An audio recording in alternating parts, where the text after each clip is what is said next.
Boa tarde. Eu me chamo Ian, sou aluno do curso de Direito e hoje eu estou gravando a minha segunda aula do curso de Direito Civil. Hoje vamos falar sobre a famosa Lei de Introdução às Normas de Direito Brasileiro. Moçada, a Lei de Introdução é uma lei que é cobrada no exame da ordem, é uma lei que é cobrada em concursos públicos e, acima de tudo, a Lei de Introdução nos oferece um panorama introdutório a respeito do direito civil. Tendo isso em mente, é importante que a gente pontue algumas de suas características e sua aplicação na lei. Dito isso, eu espero que vocês aproveitem o vídeo. Como sempre, deixem nos comentários as suas dúvidas. Se vocês tiverem sugestão de vídeo, estou aqui, né, para gravar. E é isso, moçada. Vamos lá, vamos gravar. É isso aí. E moçada, pois bem, o que seria a Lei de Introdução às Normas de Direito Brasileiro? Essa legislação é uma lei que foi criada na metade do século XX, durante a época do nosso antigo presidente Getúlio Vargas. E, gente, é uma lei que continuou sendo usada ao longo dos anos, recebendo atualizações, revogações e entre os outros aspectos que alteraram a lei. Dando esse contexto inicial, é preciso passar a definição, né? O que é essa legislação? Segundo o professor Carlos Roberto Gonçalves, a Lei de Introdução às Normas do Direito Brasileiro é um conjunto de normas sobre normas, porque disciplina as próprias normas jurídicas, determinando seu modo de aplicação e entendimento no tempo e no espaço brasileiro e internacional. Simplificando, a Lei de Introdução ela cria aspectos, cria diretrizes para a lei ser aplicada no Brasil. A Lei de Introdução às Normas de Direito Brasileiro, entre outros assuntos, determina a produção, o início, a vigência e o final de uma lei no Brasil. Vamos pegar, por exemplo, o Código Civil de 1916. O Código Civil de 1916 foi uma lei criada no início do século XX. E ele teve uma vigência desde 1916 até o ano de 2002. E a Lei de Introdução às Normas de Direito Brasileiro diz respeito a isso, a vigência.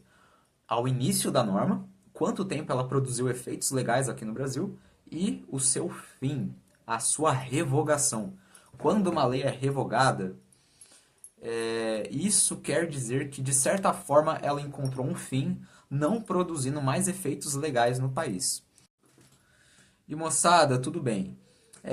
Dito tudo isso, agora eu preciso ressaltar algumas características da lei de introdução. A lei de introdução é utilizada como meio interpretativo da lei. Ela oferece algumas possibilidades de interpretação para alguns casos que possuem lacunas. Ou seja, quando um juiz não sabe o que decidir a respeito de um caso, ele pode usar a lei de introdução como um suporte, porque ela oferece algumas formas de interpretação a respeito de um determinado caso ou de determinados casos. Ao todo, a lei de introdução possui 30 artigos. Nessa aula eu só vou falar de 19 artigos, porque geralmente os 19 artigos são os que são cobrados em prova. E tá bom, né? Quais são os assuntos que estão nessa lei de introdução? A lei de introdução possui como assuntos o poder legislativo nacional, direito internacional público e privado, e entre outros aspectos. Referente ao poder legislativo nacional, a lei de introdução vai falar sobre a forma da lei, como a lei é aplicada num território, qual o tempo de vigência de uma lei, qual o tempo em que essa lei produz efeitos legais no território. E também ela vai falar sobre o espaço. Como assim espaço, né? Por espaço, entenda território e como a lei é aplicada no território brasileiro. Em relação ao Poder Legislativo Nacional, é isso. E agora, a Lei de Introdução às Normas de Direito Civil Brasileiro possui como assunto direito internacional. Por exemplo, a celebração de casamento brasileiro em outros países, as condições para aplicação de sentenças estrangeiras no Brasil, direito de sucessões estrangeiros, direito obrigacional estrangeiro. E, gente, direito obrigacional é matéria de direito civil, mas está muito à frente ainda do nosso conteúdo. A gente vai chegar lá ainda. Importante ressaltar uma coisa. A lei de introdução já foi cobrada no exame da ordem. A lei de introdução normalmente é cobrada em alguns concursos públicos da área do direito. Então, se você tem interesse em ser concursado, entenda bem essa lei, porque de fato é importante, porque você usa isso até no seu trabalho no dia a dia. E moçada, tudo bem. O primeiro artigo da lei de introdução diz respeito à vigência de uma lei. A vigência de uma lei que é produzida pelo Congresso Nacional. Ou seja, o artigo 1º diz respeito ao início da produção de efeitos legais de uma legislação que é criada dentro do Brasil. Preceitua a lei de introdução. Salvo disposição contrária, a lei começa a vigorar em todo o país 45 dias depois de oficialmente publicada. Ou seja, quando o legislador escreveu isso, ele indicou que, após 45 dias, uma lei começa a ter efeitos legais. Só que, gente, uma coisa muito importante. Não é algo obrigatório. Não é obrigatório dizer que 45 dias é tempo suficiente para uma lei ter efeitos legais.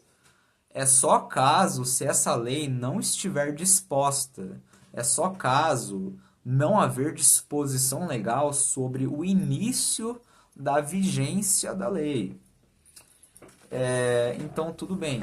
Esse período de 45 dias é uma espécie de padrão, né? Por exemplo, se a lei não fala o seu início, o tempo de início de sua duração, a gente vai adotar 45 dias.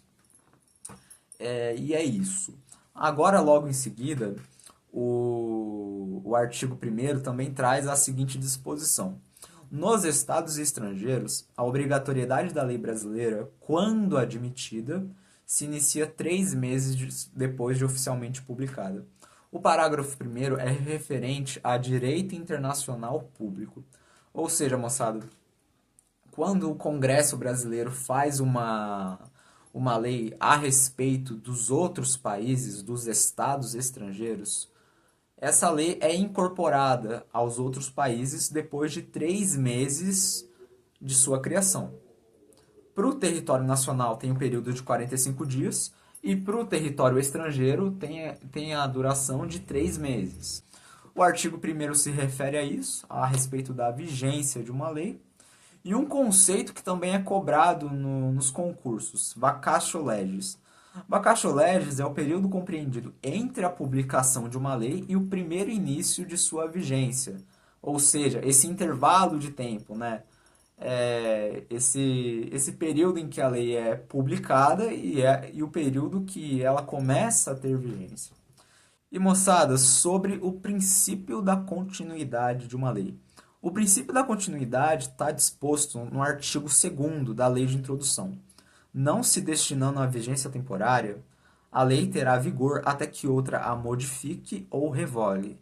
Uma lei será finalizada, uma lei não produzirá mais efeitos jurídicos, uma lei será revogada apenas pela ação de norma diferente, apenas pela ação de uma lei diferente. E dentro dessa ideia de revogação, a gente tem os parágrafos do artigo 2º. Esses parágrafos trazem algumas classificações a respeito da revogação. A revogação pode ser classificada em abrogação, derrogação, revogação expressa e revogação tácita. A abrogação é a revogação total de uma lei por outra. A derrogação é a revogação parcial de uma lei.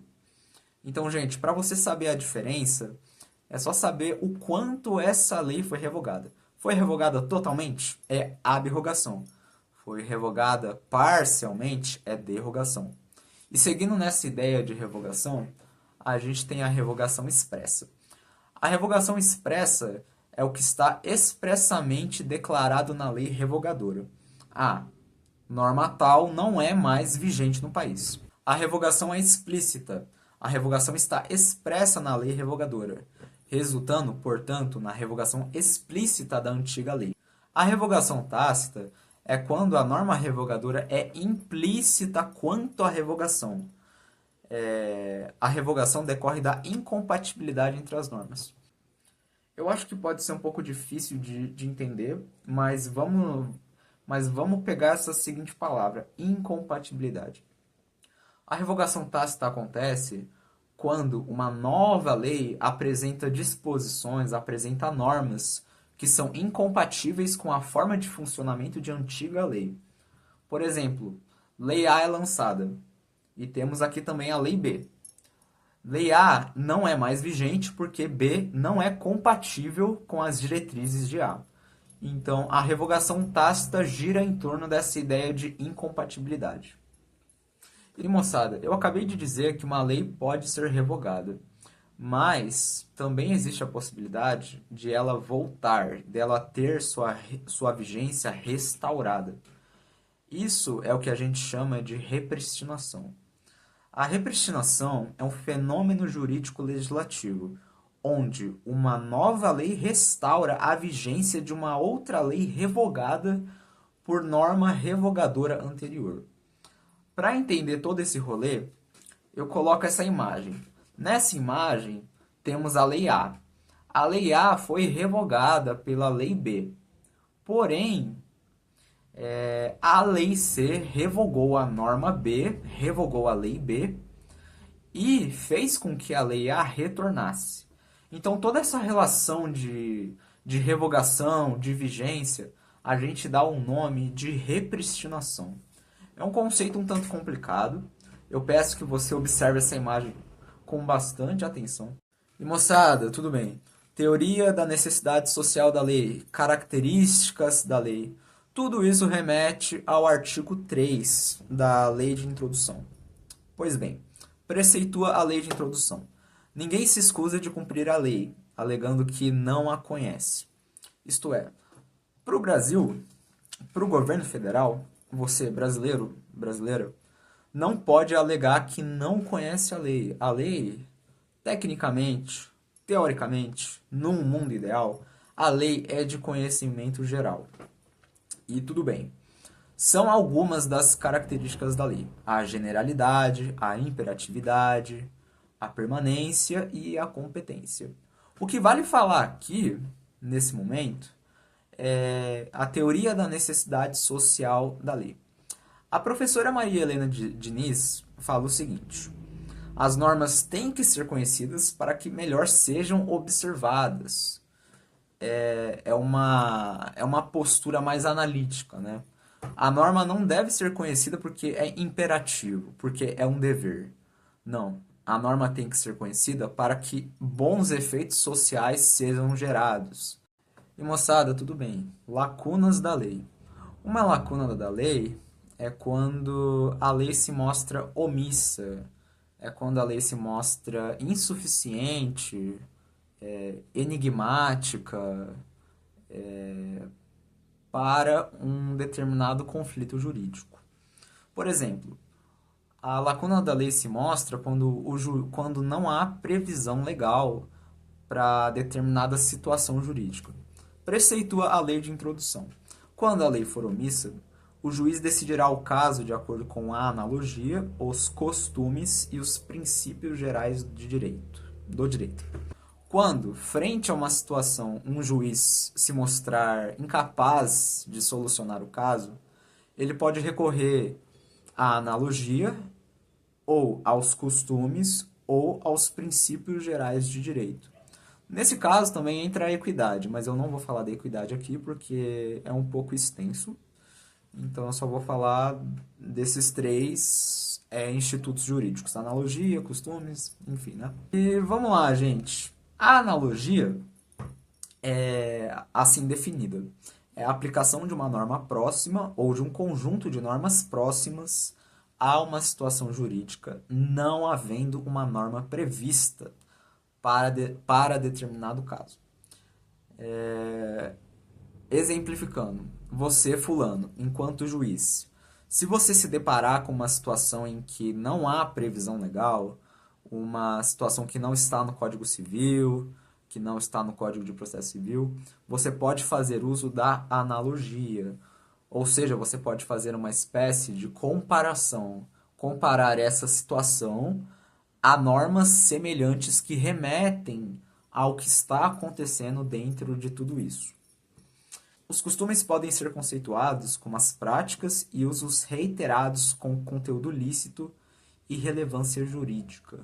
Os costumes brasileiros, a moral brasileira pode ser utilizada dentro de um caso, né? Não havendo uma norma prevista. E também temos o que eu acho a parte mais legal do artigo 4. Temos os princípios gerais do direito. Segundo o professor Miguel Reale, os princípios são verdades fundantes de um sistema de conhecimento, por serem evidentes ou por terem sido comprovadas. Mas os princípios são verdades fundantes também por motivos de ordem prática, de caráter operacional. Os princípios gerais do direito são uma forma do legislador solucionar situações jurídicas que não possuem previsão legal. Como exemplos de princípios, a gente tem honeste vivere, altere non ledere, sum civica tribuere, que, respectivamente, no português significa viver honestamente, não lesar a ninguém, dar a cada um o que é seu. Pessoal, como exemplo prático, né, de aplicação dos princípios gerais do direito, eu peguei um acórdão do Tribunal de Justiça de Minas Gerais, da 13ª Câmara Civil de Belo Horizonte. Nesse caso, um infrator se enriqueceu ilicitamente roubando recursos financeiros de uma pessoa. E a desembargadora Cláudia Maia, ela decidiu o seguinte, decidiu aqui que o dinheiro deveria ser restituído, porém não havia uma norma legal prevista para esse caso. Nesse sentido, a desembargadora aplicou o princípio geral sum suique tribuere, que em linhas gerais remete à ideia de dar a cada um o que é seu, dar o dinheiro que lhe é devido, né, da pessoa. Então temos isso, né? É uma das aplicações possíveis para a lei de introdução, como ela está se demonstrando aqui, né? Nesse caso, né? Nesse acórdão de Belo Horizonte. Bom, é isso. E moçada, tudo bem. Vamos falar do artigo 6º da lei de introdução. Preceitua o artigo 6º. A lei em vigor, ou seja, qualquer tipo de lei que seja criada, terá efeito imediato, instantâneo e geral para todas as pessoas do território brasileiro. Respeitadas o ato jurídico perfeito, o direito adquirido e a coisa julgada. Essa adição do artigo 6º, né, respeitadas o ato jurídico, né, e por aí vai, quer dizer o seguinte: embora uma lei nova gere efeitos jurídicos diversos no ordenamento jurídico, embora essa lei seja aplicada e embora essa lei produza novos direitos e novas obrigações, os direitos previamente adquiridos e os atos jurídicos perfeitos previamente consumados, previamente feitos, eles ainda se mantêm intactos. Ou seja, não é só porque é uma lei nova que o que foi adquirido anteriormente vai ser deixado no limbo, que vai ser apagado. É isso que o artigo 6º quer dizer. Por exemplo, reforma previdenciária.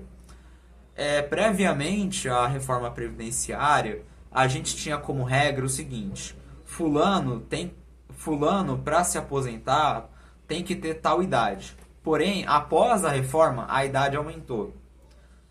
Embora a reforma previdenciária tenha colocado novos parâmetros para a aposentadoria, as pessoas que se aposentaram antes dessa reforma mantêm o seu direito, mantêm o direito adquirido. É isso que diz respeito ao artigo 6º. E aqui a gente tem alguns conceitos, né, em relação ao artigo 6º, direito adquirido, ato jurídico perfeito, coisa julgada. O que é o direito adquirido? O direito adquirido é todo direito que você adquire mediante exigência. Fala o professor, diz assim o professor Flávio Tartusso. Direito adquirido é o direito material ou imaterial incorporado no patrimônio de uma pessoa natural, jurídica ou ente despersonalizado. Por exemplo, um benefício previdenciário. Se uma pessoa consegue o benefício previdenciário, ela, portanto, consegue um direito adquirido. Conceito importante agora. O ato jurídico perfeito. O ato jurídico perfeito tem a seguinte definição. O ato jurídico perfeito é aquele que foi realizado de acordo com a lei vigente na data em que foi consumado. Como assim? É todo ato jurídico que satisfez todos os requisitos formais para os olhos do direito. É o ato considerado por si só completo e aperfeiçoado. E para o ato jurídico ser perfeito, ele precisa ser definitivo, respeitável e exigível. Por exemplo, fulano se aposenta depois de 35 anos de trabalho. De acordo com a lei vigente, ou seja, de acordo com a reforma previdenciária, se o fulano atender todas as condições para sua aposentadoria, ele pode firmar um ato jurídico perfeito, que é a formalização de sua aposentadoria, que é a formalização de seu benefício previdenciário. E o benefício previdenciário não é o ato jurídico perfeito. O benefício previdenciário de fulano é uma decorrência, é um efeito do ato jurídico perfeito, sendo, portanto, um direito adquirido. O benefício previdenciário é um direito adquirido. Ato jurídico perfeito é uma formalização e o direito adquirido é uma decorrência da formalização, um efeito da formalização, um produto da formalização. E a coisa julgada? O que é a coisa julgada? Dentro do direito, a coisa julgada é a decisão final de um juiz diante de um julgamento. Por exemplo, fulano está exigindo a guarda da filha. E quando o juiz bate o martelo, fulano, você está com a guarda da sua filha. A coisa está em julgada, está o trânsito em julgado. Uma decisão que não cabe mais recurso, que não tem mais como recorrer. É algo finalizado, que a coisa julgada determina um ato jurídico perfeito e a coisa julgada também determina um direito adquirido. Claro que depende muito do caso, né? Mas é isso, o artigo 6º diz respeito a isso. É isso. Eu vou dividir essa aula em duas partes, porque, bom, é um conteúdo um pouco extenso, né? Então, para vocês entenderem com calma, para vocês entenderem os exemplos que eu trago aqui com clareza, vou dividir a aula. Espero que vocês tenham gostado. Qualquer dúvida, qualquer comentário, qualquer sugestão de vídeo, por favor, deixem nos comentários. Tá sendo uma experiência bem legal gravar as videoaulas para vocês. Eu espero que eu mantenha esse padrão, né? E é isso. Abraço, fiquem bem, é nóis.